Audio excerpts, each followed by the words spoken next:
Your garden just had 2 months stolen from it. I'm here to give them back. Your gardening friends are starting tomato seeds indoors right now, under expensive grow lights, babying them for 2 months. Ignore them. If you live where it actually snows zone 5 or colder February isn't for planting, it's for planting. Outside, in the snow, like this. This is what everyone else is doing. This is what you could be doing by this weekend. I'm about to show you how I harvest fresh greens and flowers 60 days before anyone else even touches dirt. This method costs almost nothing, requires zero maintenance, and if you remember one thing, remember this: you're not trying to keep them warm. You're training them to survive the cold. Big difference. And if you skip it, you're literally losing 1/3 of your growing season. No exaggeration. But here's the problem. 3 critical mistakes kill this method every single year. Wrong container setup, wrong timing, wrong seeds. I'm walking you through all 3, plus my cold-proof seed list that actually survives. Let's go. Okay, real talk. Here's what's happening in most Zone 5 gardens right now.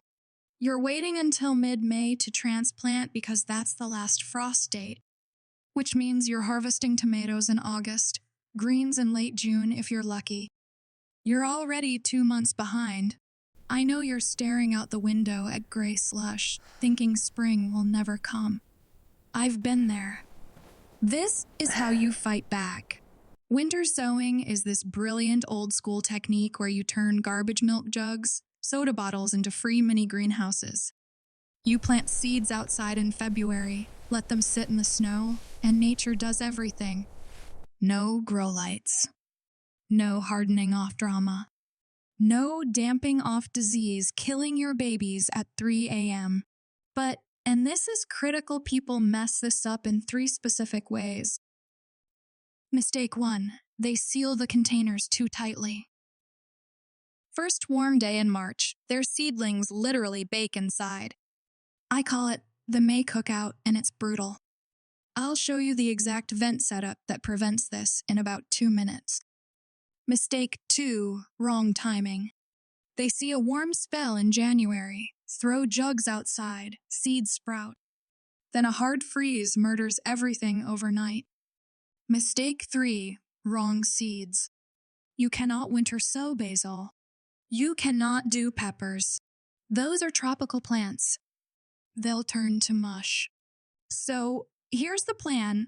I'm walking you through the container hack, the soil trick, and then at the 6.5-minute mark, I'm giving you my personal cold-proof seed list. These are the only varieties tough enough to survive. And because you're sticking around, I've got a bonus tip at the end about transplanting these jug-toughened plants without shocking them. Nobody talks about that part. Sound good? Let's build one. Containers. Milk jugs are perfect. 2-liter bottles work.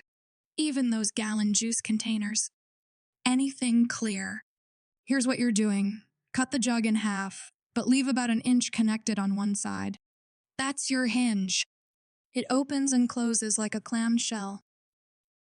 Don't cut all the way through, or you'll hate yourself later when you're fighting with tape. Drainage holes.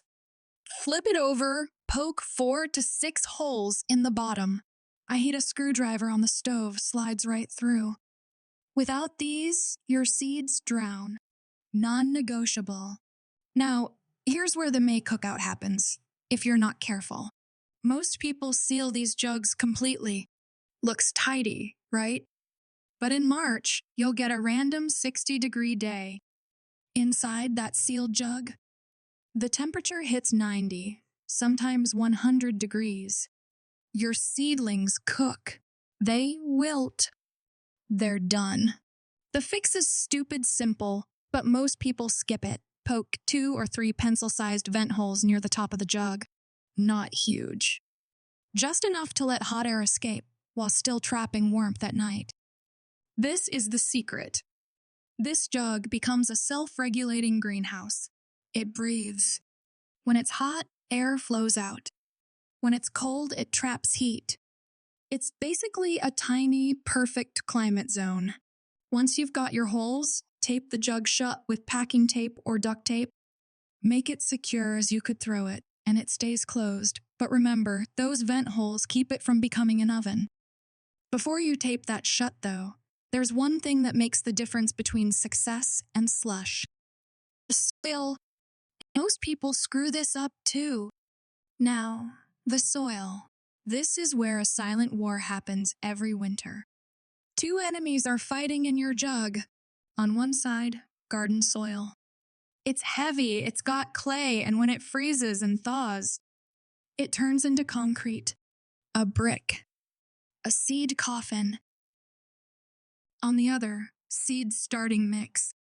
It's light, it's fluffy, it drains, it stays soft. You cannot grow in concrete. The choice is obvious. But winning this war requires one ninja move that 90% of people miss. You have to dampen the mix before you fill the jugs. Dump it in a bucket, add water, and mix until it feels like a wrung-out sponge. If your soil isn't this damp when you close that jug, the seeds are already dead. They need moisture to break dormancy. Dry soil in a cold jug? Nothing happens. Fill to 3 inches deep. Press it down gently.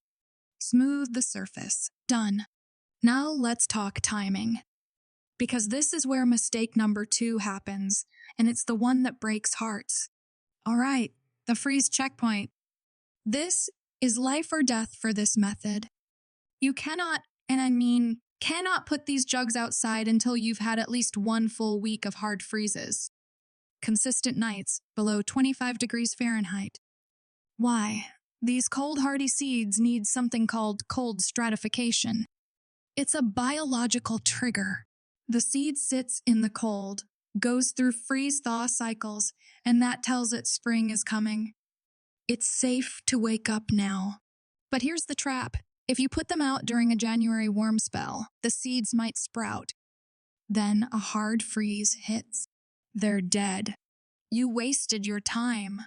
The secret to timing isn't a calendar date. It's a signal from nature. Check your weather. Wait until you've had a solid cold snap.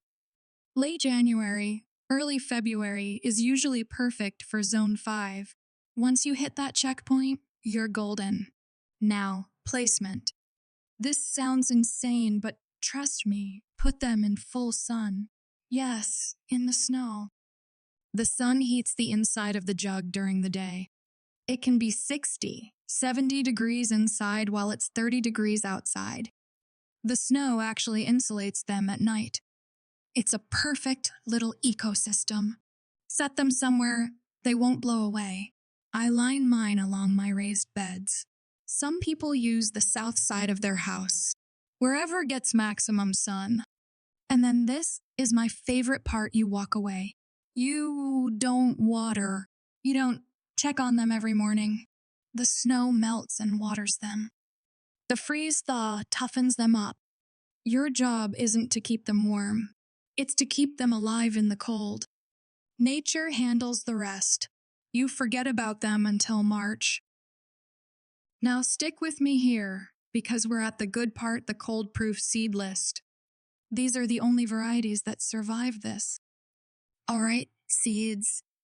Not every plant can handle this. You need the champions. First, you need the icebreakers. These are your leafy tanks: spinach, kale, arugula, lettuce, and Swiss chard. These laugh at frost.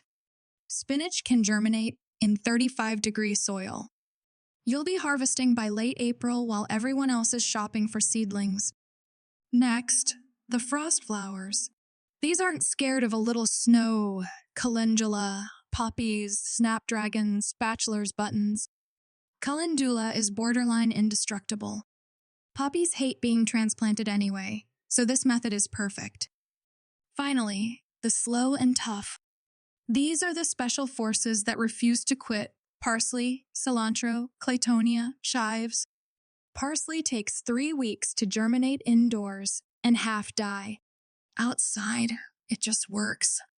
No idea why. It needs the cold to wake up. Pro tip, sow thickly. 20 to 30 seeds per jug. We're growing a dense, tough army. You can think later. Now, because you stuck around, here's the bonus nobody talks about. When you transplant these in March or April, they're tough. Like, way tougher than indoor seedlings. But here's the trick. Don't pull them apart. Cut the jug open, slide the whole root mass out, and use a butter knife to gently separate them. If you rip the roots, you shock them even though they're hardy. This one tip is the difference between plants that explode in your garden versus plants that sulk for 2 weeks. Nobody mentions this. So, this is what you're working toward. My garden mid-April. Spinach, kale, lettuce, all harvestable. Calendula blooming. Poppies are about to pop. My neighbors still prepping beds. I didn't use grow lights. I didn't spend hundreds of dollars. I used trash and dirt and let winter work for me. You just added 60 days to your season for free. Here's your mission, and I'm making this a challenge. This weekend, grab 1 milk jug, plant spinach or kale, set it outside. Take a picture. Tag me with Jug Challenge and show me your setup. The top 3 most creative or ambitious winter sowing setups get featured in next week's video. I want to see you go big. Rows of jugs. Crazy container choices. Show me your frost salute.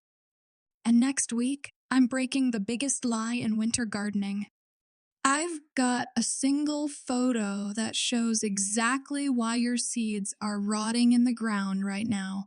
And the fix is so stupid simple, it'll make you laugh. You do not want to miss that one. You've got this. Now go get cold.